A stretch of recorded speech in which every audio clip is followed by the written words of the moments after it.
Hi, everybody. Welcome to First Look. You know, we did a different sort of First Look yesterday, sharing the Lee Hamilton free speech.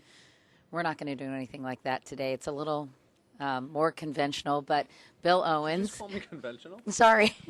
No, I don't mean that. So obviously, 60 Minutes is making a lot of news, and since it is our network, we're going to be focusing on that tonight, right, Bill? We are, yep. Mike Wallace has an interview with Bob Woodward on his new book that details a lot about the Bush administration's thinking about prosecuting the war in Iraq, and we're going to hear from a good deal of the interview tonight. And David Martin's going to put that in context. He's going to have some interviews with some officers who are currently fighting in Iraq, and we're going to try to put it in some context. You know, it should be interesting because pretty explosive things about things that Laura Bush has said in the past, specifically about Donald Rumsfeld, some other interesting things about troop levels. I'd love to ask Bob Woodward. You know, he was such a cheerleader for the war early on, and his earlier books were kind of an inside look at the White House, and he was very, very supportive of the war. Didn't you think in some of his previous tomes? Yeah, I think a lot of people are raising that question about whether or not this book is an attempt to maybe show a little bit more balance in terms of the administration and taking a look at the war. Because I think some critics feel as if he'd been played a little bit by the administration early on.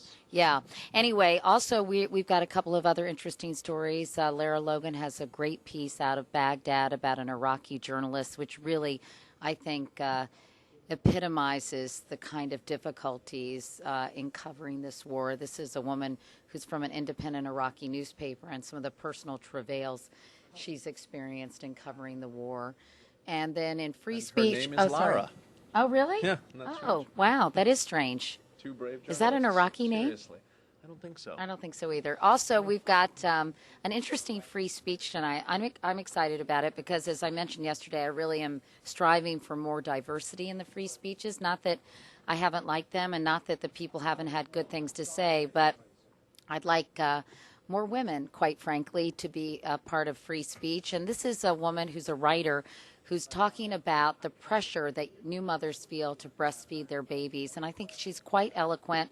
Certainly many friends I have expressed the same frustrations and reaction to the pressures. So I think it will be, it will strike home and hit a lot of nerves with people. Does that make any sense? It does, yes. In fact, I think people know what you're talking about. Anyway, so I don't think we want to give much away since we pretty much told you the entire show for tonight. And Steve Hartman's got a great piece about Greatest Time in America tonight. Yeah. Yep. About a high school football legend in Texas that you probably never heard of, but he holds just about every high school football record there is. Specifically their rushing record, right? Yep. I don't know anything about football. I don't know what first and 10 do it again means. And I was a cheerleader for many years. That's sad, isn't it? And that's it for this Friday edition of First Look. Peace out.